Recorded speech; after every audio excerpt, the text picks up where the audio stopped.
উফ, আমার মনে হচ্ছে কাল রাতে আমি অলিম্পিকে সোনা জিতেছি। বডিতে এত পেইন কেন? আরে তুমি তো শুধু দৌড়ানোর পার্টটা ছিলে, আসল খেলা তো আমি খেলছিলাম। তুমি তো শুধু ফিনিশিং লাইন পর্যন্ত পৌঁছেছো। আচ্ছা, তবে তো তোমার ডবল সোনা পাওয়া উচিত। কিন্তু তোমার চেহারা দেখে তো মনে হচ্ছে তুমি সদ্য যুদ্ধক্ষেত্রে ফিরেছো। প্রিয়াঙ্কা দেবী, আপনি ভুলে যাচ্ছেন কেন? কাল রাতে আপনাকে ইমপ্রেস করতে গিয়ে আমি আমার সমস্ত শক্তি সঞ্চয় খরচ করে ফেলেছি। রিচার্জ দরকার।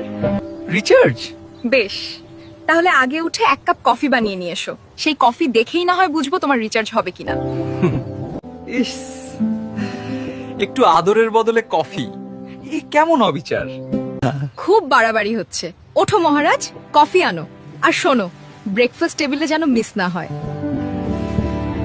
হুকুম জারি হলো। তবে আমার একটাই শর্ত, ব্রেকফাস্টে এর পরে তোমায় চাই। দেখা যাক কেমন মন ভরাতে পারো। আগে কফি, তারপর বাকি সব। ওঠো তো।